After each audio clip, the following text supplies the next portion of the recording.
Hello student. तो हम लोग फिर लेकर आ गए हैं क्लास 11th का जो मोस्ट इम्पॉर्टेंट चैप्टर है, चैप्टर नंबर 3। क्लास 11th का चैप्टर नंबर 3 है।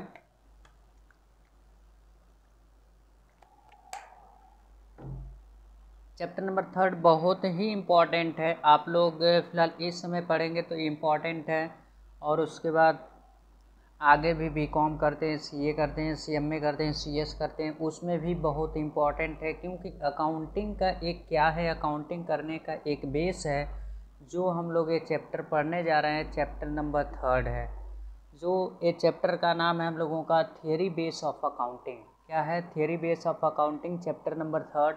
तो इसमें हम लोग अभी तक तो बच्चे क्या होता है पढ़ लेते हैं, अकाउंटिंग करना सीख लेते हैं, अकाउंटिंग कैसे किया जाता है, लेकिन अकाउंटिंग करने का प्रिंसिपल क्या होता है, कैसे अकाउंटिंग किया जाता है, कैसे क्या किया जाता है, बच्चे यहाँ तक नहीं समझ पाते हैं। तो इसको हम आसानी तरीके से आप लोगों को क्या करते हैं, एक्सप्लेन करते हैं ताकि समझ सकें अकाउंटिंग प्रिंसिपल क्या होता है, उसके कन्वेंशन क्या होते हैं, एजम्पशन क्या होते हैं, उसके बेसिस पे हम लोग कैसे अकाउंटिंग करते हैं, अकाउंटिंग के क्या क्या कॉन्सेप्ट होते हैं, हम लोग उसको क्या करने वाले हैं, हम लोग पढ़ने वाले हैं और उसको आसानी से समझेंगे। तो हम लोग आते हैं फिर पहले टॉपिक पे, जो अकाउंटिंग प्रिंसिपल। अकाउंटिंग प्रिंसिपल होता क्या? अकाउंटिंग प्रिंसिपल एक norms and rule of accounting होता है फॉर अकाउंटिंग। अकाउंटिंग करने के लिए एक रूल एंड नियम कायदे बनाए जाते हैं, उसके बेसिस पे हम लोग क्या करते हैं, अकाउंटिंग करते हैं।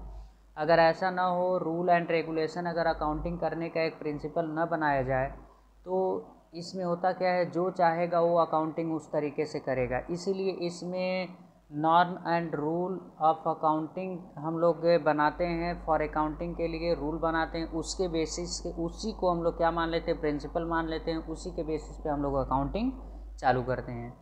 तो यहाँ पर होता क्या है, यहाँ पे norm and rule of accounting maintain uniformity and consistency. Uniformity and consistency का मतलब, यूनिफॉर्मिटी का मतलब हो गया ये प्रिंसिपल हर एक जगह अप्लाई किया जाएगा और एक ही जैसा अप्लाई किया जाएगा। कंसिस्टेंसी का मतलब हर एक रूल, हर एक जगह यही रूल अप्लाई किया जाए।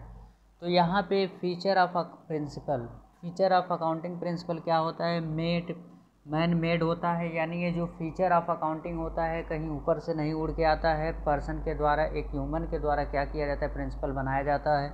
और फ्लैक्सिबल, ये फ्लैक्सिबल होता है, ज़रूरत पड़ने पर इसको क्या करते हैं हम लोग, परिवर्तन भी कर सकते हैं।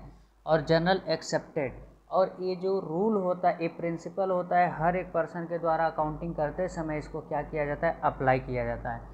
यानी उसी को बोला जाता है GAAP का मतलब हो गया जनरल एक्सेप्टेड अकाउंटिंग प्रिंसिपल। तो अब यहाँ पे कैटेगरीज की बात करें अकाउंटिंग प्रिंसिपल का, अकाउंटिंग कॉन्सेप्ट होता है, अकाउंटिंग कन्वेंशन होता है। अकाउंटिंग कॉन्सेप्ट का मतलब ये हो गया, हम लोग कहीं भी जाते हैं किसी भी बिजनेस में अकाउंटिंग करने के लिए, तो यानी हम लोग क्या करते हैं, कुछ सोचते हैं, क्या करते हैं, कुछ सोचते हैं, कुछ प्रिंसिपल बनाते हैं, उसके बेसिस पे हम लोग क्या करते हैं, अकाउंटिंग करते हैं, जिसे क्या बोला जाता है, फंडामेंटल अकाउंटिंग एजम्पशन। यानी उस एजम्पशन के बेसिस पे हम लोग अकाउंटिंग चालू करते हैं, उसका एक प्रिंसिपल बना देते हैं, उसी के बेसिस पे अकाउंटिंग चालू कर देते हैं। और सो अकाउंटिंग कन्वेंशन का मतलब ये हो गया theory of outcome of accounting traditional. यानी कुछ अकाउंटिंग करते समय कुछ रूल एंड रेगुलेशन ऐसा होता है जो परंपरागत के बेसिस पे चलता आता है, हमें भी उसे क्या करना पड़ता है, फॉलो करना पड़ता है। तो अब इसके बाद यहाँ पे हम लोग पढ़ेंगे अकाउंटिंग कॉन्सेप्ट। अकाउंटिंग कॉन्सेप्ट में पहला होता है गोइंग कंसर्न कॉन्सेप्ट। तो इतने कॉन्सेप्ट होते हैं, हमें मोस्ट इम्पॉर्टेंट है और जिसे याद रखना है कि होता क्या है। कितने बच्चे क्या होते हैं, पूरे सिलेबस पढ़ लेते हैं अकाउंटिंग का, लेकिन ये कॉन्सेप्ट होता क्या है उसको नहीं जानते हैं। तो हमें सबसे पहले अकाउंटिंग करने से पहले एक कॉन्सेप्ट जानना है, तब हम लोग journal entry, ledger, trial balance सीखेंगे। अदरवाइज इसके पहले अगर हम लोग सीखते हैं तो हम लोगों का कॉन्सेप्ट कहीं ना कहीं क्या रहेगा, हमेशा डाउट में ही रहेगा। तो गोइंग कंसर्न कॉन्सेप्ट ये कहता है कि जो भी हम लोग जर्नल एंट्री, ट्रांजैक्शन अपने बुक्स में रिकॉर्ड करते हैं वो लॉन्ग टाइम तक चलता रहेगा। यानी हमारा बिजनेस क्या होता है, लॉन्ग टाइम तक चलता है, शॉर्ट टाइम तक नहीं मानकर चलते हैं, हमेशा मानते हैं कि हमारा बिजनेस क्या होगा, लॉन्ग टाइम तक चलता रहेगा। तो उसे गोइंग कंसर्न कॉन्सेप्ट क्या कहा जाता है। गोइंग कंसर्न कॉन्सेप्ट के बेसिस पे जितने ट्रांजैक्शन होते हैं बुक्स में रिकॉर्ड करते हैं, इसके बेसिस पे कि हमारा बिजनेस लॉन्ग टाइम तक चलता रहेगा। और उसके बाद कंसिस्टेंसी कॉन्सेप्ट का मतलब ये हो गया, कंसिस्टेंसी कॉन्सेप्ट का मतलब जैसे रूल एंड रेगुलेशन हम लोग प्रैक्टिकली लगाते हैं अपने बिजनेस में, तो जो 1 साल बिजनेस में हम लोग रूल एंड रेगुलेशन लगा दिए तो वही बिजनेस हर साल क्या होगा, चलता रहेगा। उस रूल एंड रेगुलेशन को बदलने के लिए या तो हो सकता है लॉ के द्वारा बदला जा सके, ठीक, और या तो हो सकता है अपने बिजनेस के हर एक स्टेटमेंट को ईजिली प्रेजेंटेशन करने के लिए आप लोग बदल सकते हैं। लेकिन इसमें होता क्या है, जो एक बार हम रूल एंड रेगुलेशन फॉलो कर देते हैं हर साल वही रूल एंड रेगुलेशन फॉलो किया जाता है। और उसके अक्रीवल कॉन्सेप्ट का मतलब ये हो गया, अक्रीवल कॉन्सेप्ट एक आता है कि जैसे हमने मोहन से उधार खरीदा, तो मोहन से उधार खरीदा और 2 महीने बाद पैसा पेमेंट करेंगे। तो ये बताइए, आज हम मोहन से उधार खरीदें, आज ट्रांजैक्शन रिकॉर्ड करेंगे या 2 महीने बाद पैसा पेमेंट करेगा तब रिकॉर्ड करेंगे। तो अक्रीवल कॉन्सेप्ट एक आता है कि जब उसका पैसा मिलता है, सेटलमेंट होता है, तब एंट्री नहीं करना है, तब तो वो एंट्री होगा। लेकिन जब हम लोग रेवेन्यू हम लोगों का होता है, भले ही उसका पैसा नहीं रिसीव होता है, उसका भी ट्रांजैक्शन हमें क्या कर देना चाहिए, रिकॉर्ड कर देना चाहिए इन द बुक। इसके बाद आते हैं business entity concept. Business entity concept क्या कहता है, बिजनेस एंटिटी कॉन्सेप्ट ये कहता है कि बिजनेस और बिजनेसमैन क्या होते हैं, सेपरेट होते हैं। बिजनेस का अलग एंटिटी होता है और बिजनेसमैन का अलग एंटिटी होता है। तो यहाँ पे होता क्या है, जैसे हम लोग ड्राइंग कर लेते हैं बिजनेस से, तो बिजनेस का एंटिटी अलग होता है, बिजनेसमैन का एंटिटी अलग होता है। अगर कैपिटल इंट्रोड्यूस करते हैं तो बिज़नेस के लिए क्या होता है, लायबिलिटी हो जाता है, तो इसके बेसिस पे लायबिलिटी होता है। और ड्राइंग अगर हम लोग लेते हैं तो बिजनेस, मेरी रिस्पॉन्सिबिलिटी ये बनती है कि बिज़नेस को क्या करें, रिटर्न करें। उसी को क्या बोला जाता है, सेपरेट एंटिटी कॉन्सेप्ट। और उसके बाद नेक्स्ट कॉन्सेप्ट जो हम लोगों का है, money measurement concept. Money measurement concept एक आता है, जो बिज़नेस में ट्रांजैक्शन होता है इन टर्म्स ऑफ मनी होना चाहिए, जिसे मनी में मेजर कर सकें, वही हमें क्या करना चाहिए, अपने बुक्स में रिकॉर्ड करना चाहिए। और उसके बाद कॉस्ट अकाउंटिंग पीरियड कॉन्सेप्ट क्या कहता है, अकाउंटिंग पीरियड कॉन्सेप्ट एक आता है, जैसे मान लीजिए हमने 2012 में बिज़नेस स्टार्ट किया और 2020 में अकाउंट अपना बिज़नेस क्लोज किया, तो 2012 से लेकर 20 में जितना प्रॉफिट होगा हम उसको कैलकुलेट नहीं करेंगे, हम उसको ईयर वाइज क्या कर देंगे, बांट देंगे। जैसे एक फाइनेंशियल ईयर होता है, एक कैलेंडर ईयर होता है। फाइनेंशियल ईयर का मतलब ये हो गया 1 अप्रैल टू 31 मार्च, और कैलेंडर ईयर 1 जनवरी टू 31 दिसंबर होता है। तो हर साल क्या करते हैं हम लोग, कैलकुलेट करते हैं हर साल अपने प्रॉफिट को, हर साल अपने फाइनेंशियल पोजीशन को हम लोग डिटरमाइन करते रहते हैं। उसी को क्या बोला जाता है, accounting period concept. Cost concept एक आता है, कॉस्ट कॉन्सेप्ट एक आता है कि जब हम लोग कोई एसेट्स खरीदते हैं तो जिस प्राइस पे हम लोग परचेस करते हैं वही प्राइस ऑलवेज हम लोगों को बैलेंस शीट में क्या करना चाहिए, मेंशन करना चाहिए।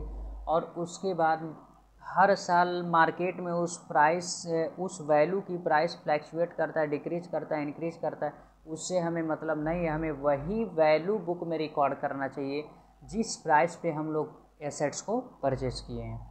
और उसके बाद डुअल एस्पेक्ट कॉन्सेप्ट एक आता है। डुअल एस्पेक्ट कॉन्सेप्ट एक आता है, हर एक ट्रांजैक्शन में 2 एस्पेक्ट होना चाहिए, एक डेबिट एंड क्रेडिट, और उस ट्रांजैक्शन को हम लोग मनी में मेजर कर सकें वही बुक्स में क्या होना चाहिए, रिकॉर्ड होना चाहिए, ठीक।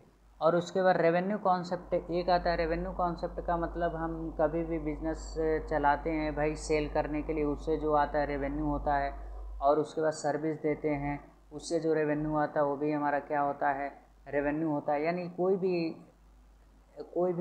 गुड्स हम लोग सेल करते हैं या सर्विस प्रोवाइड करते हैं, उससे जो पैसा आता है उसे क्या बोला जाता है, रेवेन्यू बोला जाता है। मैचिंग कॉन्सेप्ट एक आता है कि अगर बिजनेस में एक्सपेंसेस हो रहा है उसको भी रिकॉर्ड करो, रेवेन्यू हो रहा है उसको भी रिकॉर्ड करो, जिसके वजह से हम लोग नेट प्रॉफिट नेट लॉस को फाइंड आउट कर सकते हैं।